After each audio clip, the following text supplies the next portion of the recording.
Nomor 11, dua batang logam P dan Q mempunyai panjang dan luas penampang yang sama disambung menjadi satu pada salah satu ujungnya seperti gambar gini.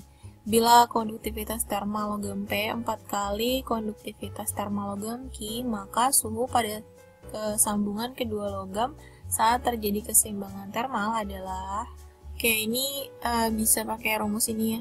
Ini adalah laju kalor untuk konduksi, dengan K ini adalah konduktivitas termal, A dan L-nya adalah luas dan panjang batangnya, sedangkan delta T adalah perubahan suhunya. Nah, karena di sini panjang dan luas penampangnya sama, berarti ini nggak usah dipakai gitu ya, karena ini kan perbandingan jatuhnya. Gitu. Jadi tinggal lihat K sama delta T-nya aja. Berarti gini, KP dikali delta TP itu harus sama dengan K-nya si Q dikali delta TQ gitu. Nah, ini tuh sistemnya dia kan di ujung sini suhunya 200 derajat, sedangkan di sini 25, nanti menyebar gitu kan panasnya sampai di si sambungan ini punya suhu sebesar T gitu. Terus tadi di soal dia bilang konduktivitas termal logam P itu 4 kali dari logam Q. Berarti yang P-nya 4 gitu ya, di sini Q-nya 1 gitu. Nah, untuk perubahan suhu si ininya P gitu ya. Ini kan distribusinya tuh dari yang panas ke yang dingin gini. Berarti untuk si P ini T dikurang 25, sedangkan untuk yang si Q itu berarti 200 dikurang T.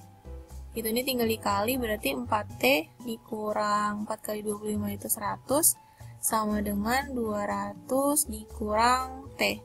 Ini minus T pindah, berarti 4T ditambah T sama dengan 200 ditambah 100. Gitu ya, berarti ini 5T sama dengan 300, maka T-nya adalah 300 dibagi 5, yaitu 60 derajat Celcius. Berarti jawabannya yang E. Nomor 12. Perhatikan gambar di samping. Sebuah benda jatuh bebas dari ketinggian 20 meter. Jika percepatan gravitasi bumi 10 meter per second kuadrat, kecepatan benda pada saat berada 15 meter di atas tanah adalah... Ini gampang banget. Yang cepat itu V sama dengan akar 2GH gitu ya. Dimana hanya adalah ketinggian yang sudah dia lalui gitu. Tadinya kan tinggi 20 meter, kemudian ditanya pada jarak 15 meter gitu kan dari tanah, berarti yang sudah dilewatin dia adalah 5 meter. Nah, berarti V-nya sama dengan akar 2 kali gravitasinya 10, gitu ya, dikali hanya 5. Nah, berarti V-nya sama dengan akar dari 100. Akar dari 100 sama dengan 10 meter per second. Berarti jawabannya yang C. Nomor 13, dua pendengar P1 dan P2 bergerak terhadap sumber bunyi S yang diam, lihat gambar.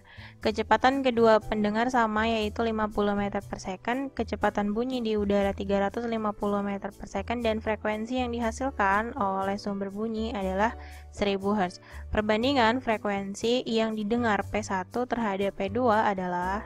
Hitungnya lagi-lagi pakai efek Doppler ya, tapi ini harus hitung satu-satu. Pertama P1 terhadap sumber, lalu P2 terhadap sumber, terus dibandingin.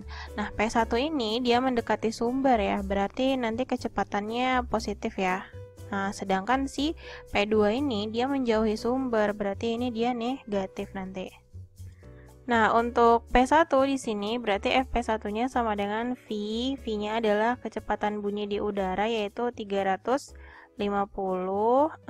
Kemudian karena kecepatannya plus, dia mendekat, berarti ditambah 50 per 350 ditambah 0, karena sumbernya itu diam kan. Lalu dikali frekuensi si sumbernya, yaitu 1000.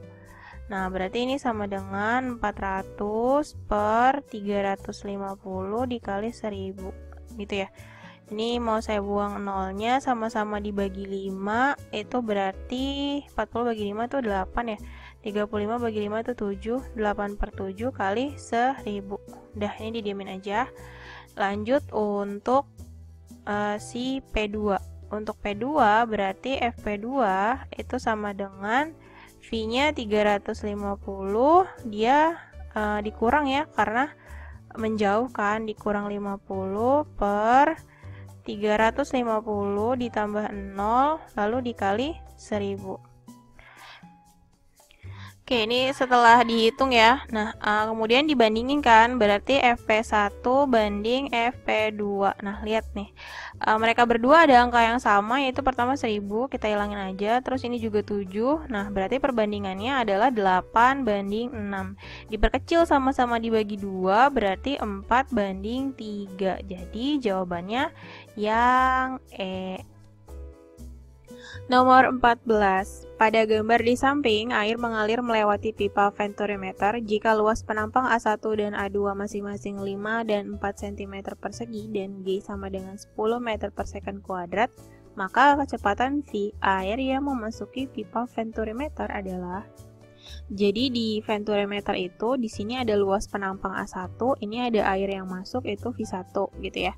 Sedangkan di sini luas penampangnya adalah A2 dan air yang keluar di sini kecepatannya adalah V2.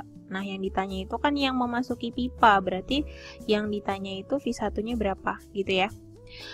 Sedangkan di sini 45 cm adalah ketinggian venturimeternya, itu dijadiin meter ya, 0,45 meter. Nah, ngerjainnya itu pakai asas kontinuitas. Yang pertama, asas kontinuitas itu apa sih? Yang A1 kali V1 itu sama dengan A2 kali V2. Nah, karena di sini yang mau ditanya itu V1, berarti si V2-nya ini yang kita dapetin dulu dari sini. Jadi V2 itu sama dengan A1 per A2 dikali V1 gitu ya. A1-nya berapa? Penampang A1 itu 5, A2-nya 4. Berarti di sini 5 per 4 dikali V1 ya. Ini untuk V2-nya. Nah, yang kedua, ini pakai Bernoulli. Bernoulli itu yang rho GH gini sama dengan setengah rho V2 kuadrat dikurang setengah rho V1 kuadrat.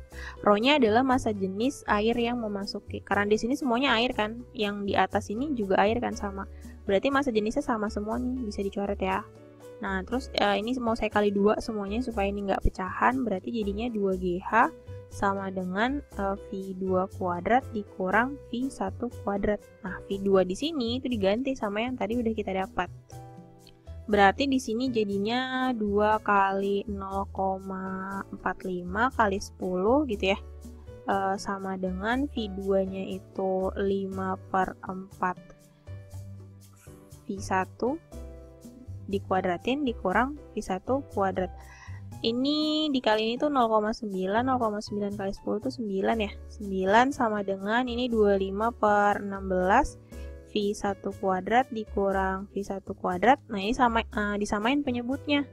Ini tuh jadinya 9 sama dengan 25 per 16 V1 kuadrat dikurang 16 per 16 V1 kuadrat ya. 25 dikurang 16 itu 9 ya. Berarti di sini 9 sama dengan 9 per 16 V1 kuadrat. Ini 9-nya boleh dicoret, 16-nya pindah. Otomatis V1 kuadratnya adalah 16 ya. Nah, jadi V-nya adalah akar dari 16 sama dengan 4 meter per second. Jadi jawabannya yang B. Nomor 15, diandaikan ada sebuah planet yang bergerak mengelilingi matahari dengan periode 27 tahun, dapat disimpulkan bahwa setengah sumbu panjang lintasan planet itu adalah N kali jarak antara bumi dan matahari. Nilai N adalah... Oke, jadi ini ngerjainnya tuh pakai hukum 3 Kepler. T1 per T2 kuadrat sama dengan R1 per R2 pangkat 3, dimana T ini adalah periodenya. Kalau dimisalin T1-nya adalah periode bumi, berarti T2-nya adalah periode planetnya. Nah, R ini adalah jari-jari lintasannya. Berarti kalau R1-nya ini jari-jari bumi, maka R2-nya adalah jari-jari si lintasan planetnya, itu nilai N-nya. Gitu ya, berarti periode revolusi bumi itu kan 1 tahun ya, berarti 1 per 27 untuk planetnya itu 27 tahun dikuadratin sama dengan jari-jari bumi, anggap aja R per jari-jari lintasan planetnya itu adalah N. Nah, nilai N ini yang mau kita carikan, ini pangkat 3. Berarti 1 per 27 kuadrat sama dengan R pangkat 3 per N pangkat 3. Ini boleh dikali silang, terus 27-nya mau saya ubah nih. Ini dikali ke sana kan berarti N pangkat 3 sama dengan 27 kuadrat dikali R pangkat 3 gitu ya. Kalau mau ngilangin pangkat 3-nya, berarti kan ini harus di akar pangkat 3, tapi di sini masih pangkat 2, otomatis 27-nya ini diubah jadi 3 pangkat 3. Terus kuadrat gitu kan, dikali R pangkat 3.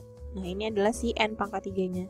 N pangkat 3 berarti sama dengan, ini boleh tukeran nih ke sini. Jadinya 3 kuadrat, terus pangkat 3 kali R pangkat 3. Berarti N pangkat 3 sama dengan 9 pangkat 3 kali R pangkat 3, gitu ya.